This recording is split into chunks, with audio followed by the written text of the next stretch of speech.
लेकिन एक सवाल जो कि इस देश की एक बहुत बड़ा तबका, एक बहुत बड़ा गैंग पूछता है कि राम आज के युग में क्या सिखा रहे हैं? देखिए, बहुत अच्छा प्रश्न है कि राम आज के युग में क्या सिखा रहे हैं। चलिए इस प्रश्न को हम लेते हैं। इस प्रश्न को, पहली चीज तो मुझे इस प्रश्न पे एतराज भी है कि ये प्रश्न ये देश पूछ रहा है, राम का देश पूछ रहा है, लेकिन चलिए पूछ ही लिया तो मैं बता रहा हूं। मैं ये प्रश्न क्यों पूछ रहा हूं, इसकी एक बैकग्राउंड बता देता हूं। हाँ, लोग पूछ रहे हैं। कुछ लोग कहते हैं अस्पताल होना चाहिए, कुछ लोग कहते हैं स्कूल होना चाहिए, बिल्कुल। तो और कुछ लोग कहते हैं कि उनकी नानी माँ ने बोला था कि बाबर की जमीन पे मेरा राम उस मंदिर पे क्यों जाएगा। तो इसलिए मैं सवाल पूछ रहा हूं कि वो राम के औचित्य पे सवाल उठा रहे हैं आज के दौर में। देखिए, बहुत आगे निकल चुके हैं हम सब 2024 में हैं, बहुत आगे जा चुके हैं हम कन्हैया बाबू। अब हमने पक्षियों की तरह आकाश में उड़ना सीख लिया है, हमने मछलियों की तरह समुद्र में तैरना सीख लिया है। एक ही चीज हम आज तक नहीं सीख पाए हैं, वो है इंसान की तरह जमीन पर रहना।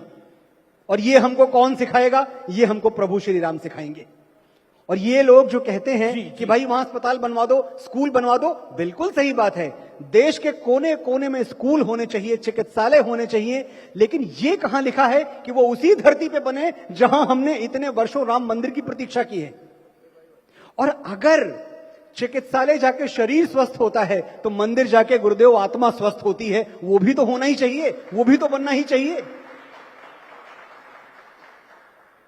और ये जो लोग हैं, अभी थोड़ी देर पहले इन्होंने पूछा कि भाई क्यों नहीं आ रहे, वो जिनको बुलावा भेजा गया वो क्यों नहीं आ रहे। तो मुझे लगता है उनकी गलती नहीं है। फॉर वंस अमीश बाबू, एक बार उनको दोष नहीं देते। हमारे अयोध्या वासी जो हैं, इस देश के साधु संत, यहां बैठे हुए लोग, आपकी वजह से वो लोग अयोध्या नहीं आ रहे हैं। जब आप रोज सवेरे उठ के हनुमान चालीसा पढ़ेंगे, गुरुदेव भूत पिशाच निकट नहीं आओ, महावीर जब, तो आपकी गलती है गुरुदेव, आपकी वजह से नहीं आ पा रहे हैं, उनकी गलती थोड़ी है। महावीर नाम सुना रहे हैं, कहां आएंगे भूत पिशाच? भूत पिशाच निकट नहीं आवे, महावीर जब नाम सुनावे। ये भी कहते हैं कि रोगों का और संकटों का भी नाश करते हैं बजरंग बली।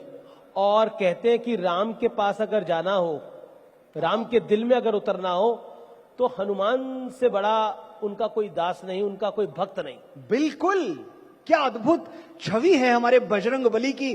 सिंदूर तन पे मल के ज्वाला से जगमगाएं, सिंदूर तन पे मल के ज्वाला से जगमगाएं, कानों के दोनों कुंडल तारों से झिलमिलाएं। संभव नहीं हमारे ये पांव लड़खड़ाएं, थामे हुए हैं हमको हनुमान की भुजाएं। बोलो पवन पुत्र हनुमान की।